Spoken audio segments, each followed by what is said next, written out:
Aure martabar masoya, Zainabu ta zamo amarya, Sha'aibu ta rike. Aure martabar masoya, Zainabu ta zamo amarya, Sha'aibu ta rike. Yau da gobe kalikina shine mai canza lamurana, yau ma na zo ubangiji na, wakar aure ce nufina. Ya Allah ka amshi addu'a ta su zama da lafiya. Aure martabar masoya, Zainabu ta zamo amarya, Sha'aibu ta rike. Bambarin ka manzona, tilas salati in yi maulana, kai ne guda farin masoyina. Aure sunnar ka ce ma'aikina, ango amarya kulji zance na kubar hayaniya. Aure martabar masoya, Zainabu ta zamo amarya, Sha'aibu ta rike. Ranar bikin abokina, Sha'aibu ta shi farin ciki nuna, yau ka zamo ango kana jina, karke amarya rai ya bar kuna, sirrin kuku yake amarya ki bashi jarmiya. Aure martabar masoya, Zainabu ta zamo amarya, Sha'aibu ta rike. Wurin amarya zan kawo, daure amarya aure kinyo, ladabi biyayya ki yi koyo, a wurin angon kiki yi oyoyo, haka ne za ya sa ku yi nisa ku bar makiya. Aure martabar masoya, Zainabu ta zamo amarya, Sha'aibu ta rike. Yan ango suna ta yin murna, ranar biki aure na ɗanɗanku. Baban ango ina ta gaishe ka, mamar ango ina ta gaishe ki.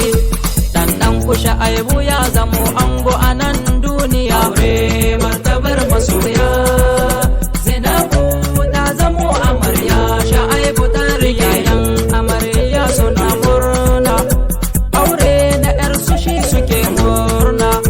Baban amarya a gaishe ka, mamar amarya tana murna, yau ne diyar ku ta zama amarya ta zarce makiya. Aure martabar masoya, Zainabu ta zamo amarya, Sha'aibu ta rike. Nan ango farin ciki sun yo, ya hayya ranar farin ciki ya zo, shugo Abdul Wahidi ya zo, Umma da Aminu suna murna, Alhaji Abdu Shoko yana murna, Beti Mano shi ma yana murna, Tahiru ya zo yau yana murna, Shoko Amadu yana murna, Abu Zaidi ya taho yana murna, Abbas da Asoma yau suna murna. Yannan ango ina ta gaishe ku na bar ku lafiya. Aure martabar masoya, Zainabu ta zamo amarya, Sha'aibu ta rike. Abokai na ango yanzu zan jero, wakar amarya ango na rero, Abakar angon Sabila yau ya zo, Sa'idu mai halin girma, Aya fito farin ciki nuna, Isiya da Musa duk suna murna, Zakari dan Alhaji a gaishe ka,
martabar masoya Zainabu ta zamo amarya Sha'aibu ta rike